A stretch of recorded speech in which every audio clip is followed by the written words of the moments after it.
नमस्ते काकी। नमस्ते नमस्ते वकील साहिबा, आइए बैठिए।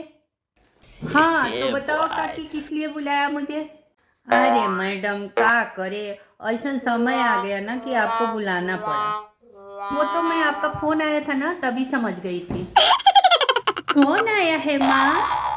वकील साहब आ गए क्या माँ जी?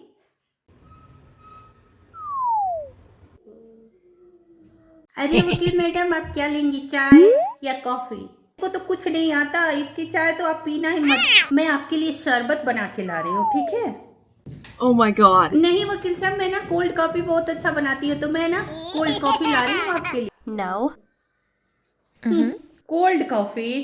कोल्ड कॉफी तो वकील साहिबा इसके हाथ का एकदम बहुत ही गंदा होता है। मैं आपके लिए शरबत बना के ला रही हूँ। अरे तुम दोनों शांत रहो। वकील साहिबा ना कुछ खाएंगी ना पिएंगी। उनको शांति से उनका काम करन दो, ठीक है? Yes?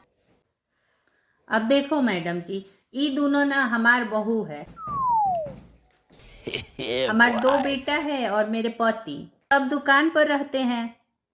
हमार ना एक ही बिजनेस है। अब उन लोगों को तो कोनो परेशानी नहीं है। अब परेशानी ना इन दोनों को है। Aha. अब ये मकान जो है वो मेरे नाम है, तो आप लिखित में लिख दीजिए, जो मैं बोल रही हूँ ना आप लिख लीजिए। Mm-hmm. अब ई मकान में हम दोनों जब तक जिंदा हैं, मैं और मेरे पति, तब तक तो हम इसी मकान में रहेंगे। और जिसको रहना है हमारे साथ वो रहेगा, और जिसको नहीं रहना है वो जाएगा यहाँ से, ठीक है?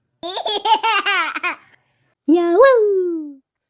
अब हम दोनों पति पत्नी तो बूढ़े हो गए हैं, तो जो बहू हमारे साथ हमारा घर में रहेगी वो हमार सेवा ससुरसा करेगी, खाना पानी देखेगी। हाँ काकी, खाना तो बनाना पड़ेगा। तो हमारी सेवा ससुरसा नहीं करती है, उसे हमारे जायदाद में से कुछ नहीं मिलेगा।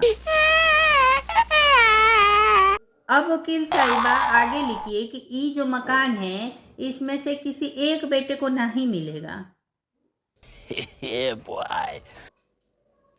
और जो साथ रहेगा उसको मिलेगा, और जो अपनी अपनी बीवी को लेके चला जाएगा तो ये घर को अनाथ आश्रम में दे दिया जाए।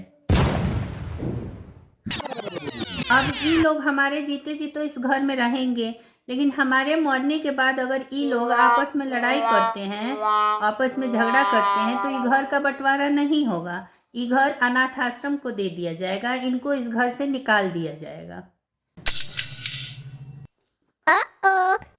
और वकील साहिबा अब आगे लिखिए कि अगर ये दोनों आपस में लड़ती हैं तो मेरे जायदाद में से इनको एक खोटा सिक्का भी नहीं मिलेगा।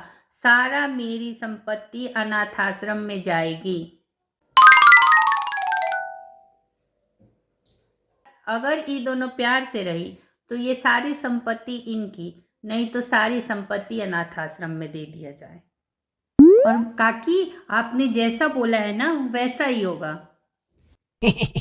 अब देखो वकील साहब, अगर हमारे मरने के बाद ये लोग आराम से रहती हैं तो आराम से खुशी खुशी रहे इस घर में। और अगर ये लोग आराम से नहीं रहती, लड़ाई झगड़ा करती हैं, और 6 महीने में आके यह सुनिश्चित किया जाए कि ये दोनों आराम से रहती हैं कि नहीं इस घर में। अगर ये दोनों आराम से रहती हैं तब तो ठीक है, इनका घर है। और अगर ये दोनों आपस में लड़ाई करती हैं तो सारी संपत्ति अनाथ आश्रम में जाएगी। अच्छा काकी, तो ये दोनों लड़ती रहती हैं। ठीक है काकी, जैसा आपने बोला ना वैसा मैंने इसमें लिख दिया है। अरे मैडम, कौन बोला कि हम लोग लड़ते हैं? हम लोग तो बिल्कुल नहीं लड़ते। मुझे तो हिंदी आती ही नहीं, तो मैं कहाँ से लड़ूंगी, है ना छोटी? बताओ बताओ इनको, तुम ही तो मुझे हिंदी सिखाती हो, तो मुझे कहाँ से लड़ना आएगा? हम लोग बिल्कुल नहीं लड़ते मैडम, बिल्कुल नहीं लड़ते हम दोनों, है ना छोटी? बताओ बताओ मैडम को।